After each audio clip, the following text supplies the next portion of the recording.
Selamat datang di Pojok Santai.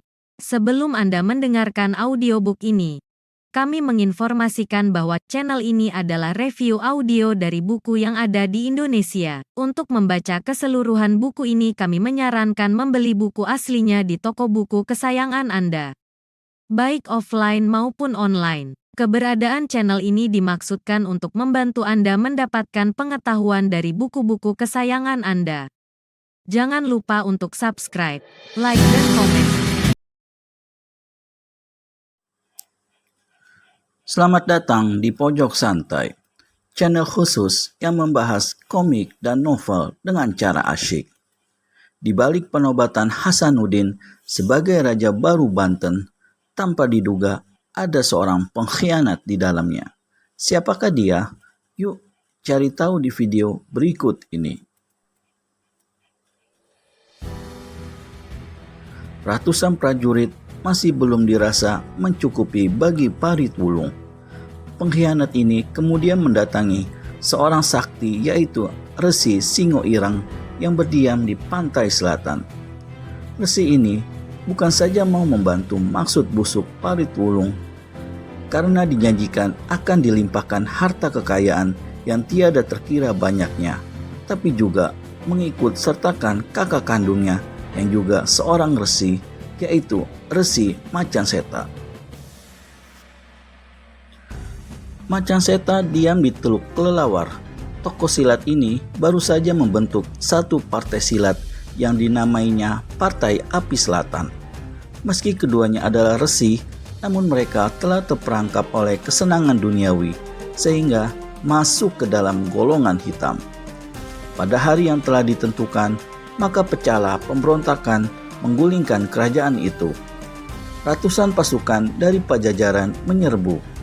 Pertempuran hebat terjadi di seantero kota raja, dan yang paling hebat adalah sekitar halaman istana. Sebentar saja kaum pemberontak sudah membobolkan pertahanan Banten. Istana dikepung.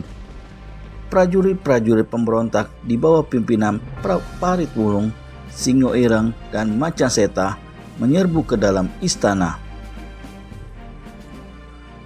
Menteri-menteri dan orang-orang cerdik pandai yang terkurung dan tak dapat diselamatkan semuanya menemui ajal di pancung secara kejam. Kepala Bala Tentara Banten, Patiwara Sidolepen, dan beberapa orang penting lainnya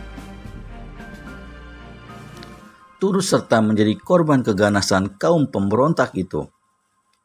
Banten jatuh sebelum hari rembang petang. Prajurit-prajurit Banten yang masih hidup dan terpaksa menyerah bersama-sama rakyat disuruh membersihkan semua mayat-mayat yang bergeletakan di setiap pelosok. Sedangkan di satu ruangan dalam istana Banten terjadi pertemuan penting. Pertemuan penting ini diketuai oleh Parit Wulung. Yang hadir ialah Resi Singo Ireng, Resi Macanseta, Karmadipa, dan Juwana Suta. Kedua orang terakhir ini adalah perwira Pajajaran sekutu Parit Wulung. Resi Singo Ireng, Resi Macanseta, dan saudara-saudara Karmadipa Juwapasuta. Kalian lihat sendiri, berkat kerjasama kita, maka apa yang kita rencanakan telah berhasil. Kini, Banten adalah milik kita bersama. Namun ada beberapa hal yang mengecewakan dilaporkan oleh seorang perwira penghubung pihak kita. Sultan Hasanuddin lenyap, tak diketahui kemana perginya. Kemungkinan besar bersama penasehat tua Mangkubumi Mitra, karena orang tua ini pun tak diketahui di mana dia berada saat ini. Sampai di situ, maka Karmadipa buka suara. Kalau mereka hendak melarikan diri dari Banten, adalah mustahil. Seluruh perbatasan dijaga ketat oleh prajurit-prajurit kita. Itu betul sekali, jawab Parit Wulung. Di samping orang-orang kita terus melakukan penyelidikan atas jejak kedua orang itu, maka kita juga telah menangkap 3 orang yang diduga keras mengetahui di mana bersembunyinya Sultan. Parit Wulung bertepuk 3 kali. Pintu ruangan perundingan terbuka. Seorang pengawal masuk. "Bawa ke sini Said Ulon," kata Parit Wulung pada pengawal itu. Pengawal keluar dengan cepat. Sesaat kemudian masuk lagi bersama seorang kawannya membawa seorang laki-laki tua berambut putih. Dialah Said Ulon, kepala rumah tangga istana.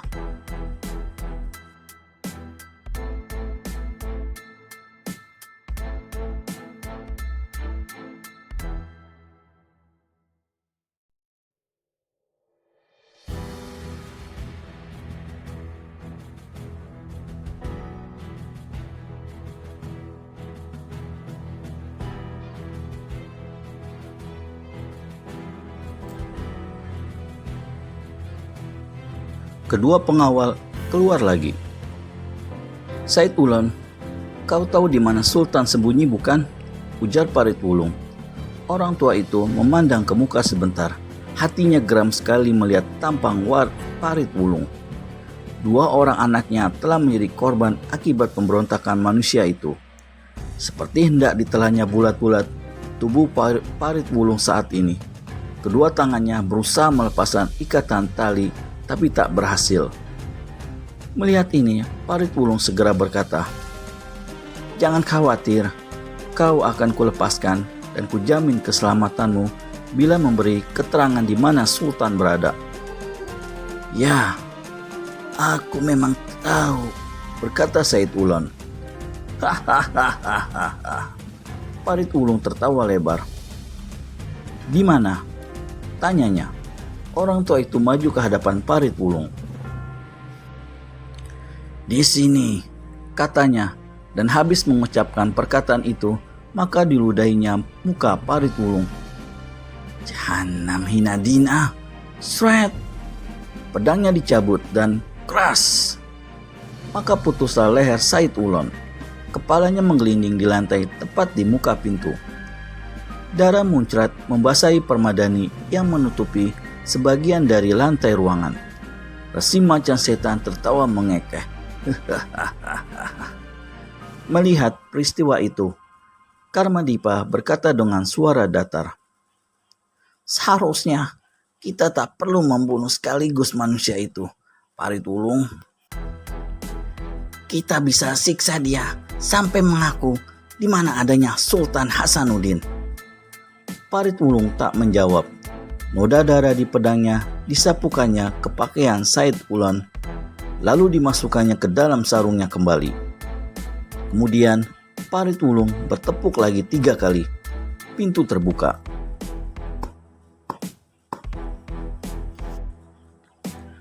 Pengawal yang masuk tergagap melihat adanya kepala manusia di muka pintu. "Bawa masuk tukang kuda itu," kata Parit Wulung. Tak lama kemudian, pengawal membawa masuk seorang pemuda bermuka pucat pasi. Baik Parit Wulung maupun pemuda ini sebelumnya sudah saling mengenal. "Si Manconet, kau lihat mayat dan kepala di lantai itu?" Si Manconet, si tukang urus kuda-kuda milik istana, mengangguk. "Tentunya, kau tak ingin bernasib demikian bukan? Nah, coba terangkan, di mana Sultan bersembunyi?" "Aku tidak tahu," jawab si Manconet lagi seperti tadi. Maka marahlah Parit Wulung. "Dengar Siman," desisnya. "Aku tahu bahwa beberapa bulan di muka kau akan kawin. Kalau kau tetap ingin merasakan kenikmatan perkawinanmu itu, cepat beritahu di mana Sultan berada. Kalau kau kasih keterangan menyambung Juana Suta, kami akan berikan uang serta perhiasan. Kau akan beruntung seumur hidup." "Aku tidak tahu." "Betul-betul tidak tahu?" "Kalaupun tahu, aku tidak akan kasih keterangan pada begundal pemberontak dan pengkhianat macam kau." Parit Wulung tertawa buruk. Pelipisnya bergerak-gerak. Tangan kanannya besi tekan pada hulu pedang. "Jangan jadi orang tolol si Manconet," berkata Karmadipa. Sementara Resi Macan Seta dan adiknya asik-asik makan buah anggur yang terhidang di atas meja. "Bicaralah," kau akan selamat dan jadi orang kaya. Si Manconet diam saja. Agaknya kau lebih suka mati daripada hidup senang, Siman? Tanya Parit Wulung. Disangkanya kalau dia mati akan masuk surga dan ketemu bidadari. Hahaha, berkata Resi Macan Seta sambil tertawa dan mengunyah buah anggur dalam mulutnya. Aku masuk surga atau tidak, itu bukan urusan kalian. Sebaliknya, kalian semua kelak akan menjadi puntung api neraka, jawab si Manconet dengan beraninya. Wah, kau benar-benar tidak takut mati, anak muda. Tapi bagaimana kalau sebelum mati aku siksa kau lebih dahulu, ha?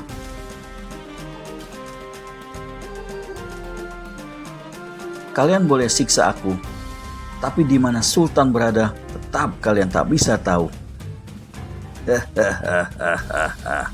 Resi Macan Seta berdiri dari duduknya. Apa kiranya akan dilakukan Resi Macan kepada